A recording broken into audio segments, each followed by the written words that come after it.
एक व्यक्ति ने अपने नए घर का गृह प्रवेश किया। उसने अपने सारे दोस्तों को बुलाया, उसके सारे दोस्तों ने उसे गिफ्ट्स दिए। नेक्स्ट मॉर्निंग जब उसने सारे गिफ्ट्स खोलना शुरू किए तो सरप्राइजिंगली एक दो गिफ्ट्स को छोड़कर सभी में उसे मिले laughing Buddha, feng shui pyramid, Chinese dragon, tortoise, feng shui coins और हाथ हिलाती हुई बिल्ली। साथ में मिले डिस्क्रिप्शन में इन गिफ्ट्स के यूसेज और इनके रखने के सही डायरेक्शन के बारे में लिखा हुआ था। Laughing Buddha for money and happiness, पानी में डूबा हुआ कछुआ कर से मुक्ति, चाइनीज ड्रैगन रोगों से मुक्ति, feng shui coins for good luck. अब बात आती है चाइना के माइंड गेम की। Feng shui, it is the mind game of China.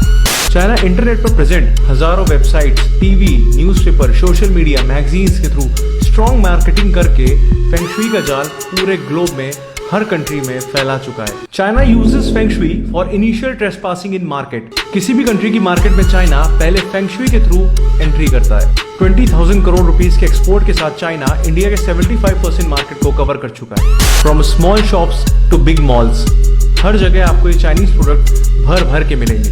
Delhi, Mumbai जैसी बड़ी सिटीज की कुछ शॉप्स की एवरेज पर डे सेल तो 35 to 75,000 तक है। Let's talk about China strategy to damage Indian economy. भगवान की मूर्ति से लेकर नटराज पेंसिल तक सबकी कॉपी बनाकर चाइना ओपनली इंडिया में एक्सपोर्ट करता है।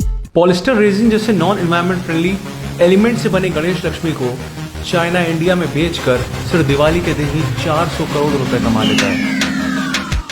कम्युनिस्ट चाइना ने इसी तरह इंडिया के हजारों craftsman, small factories, cotton industries, handicraft को बुरी तरह डैमेज कर दिया है।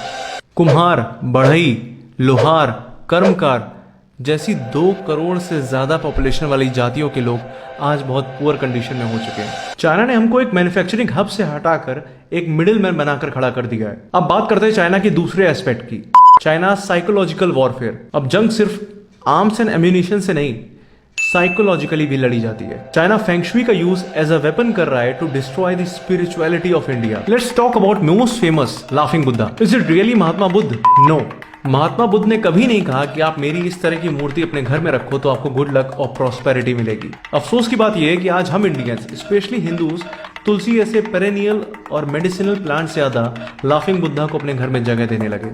फेंग शुई की दुनिया के एक और फेमस मॉडल, चाइनीज गॉड्स फुक, लुक एंड साव।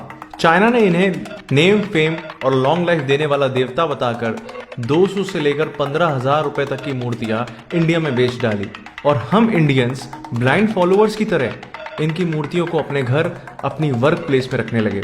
मार्केट में ऐसे बहुत से चाइनीज फेंग शुई प्रोडक्ट्स हैं जो आपको नेम, फेम और मनी देने का यकीन दिलाते हैं। अगर ये काम करता है तो चाइना इसका यूज अपने कंट्री में क्यों नहीं करता?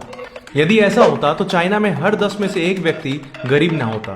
कमाल की बात यह है कि 1949 में पीपल्स रिपब्लिक ऑफ चाइना की फाउंडेशन के बाद चाइना ने फेंग शुई को as a feudalistic superstitious practice, as a social evil declare करके अपनी कंट्री में ही बैन कर दिया।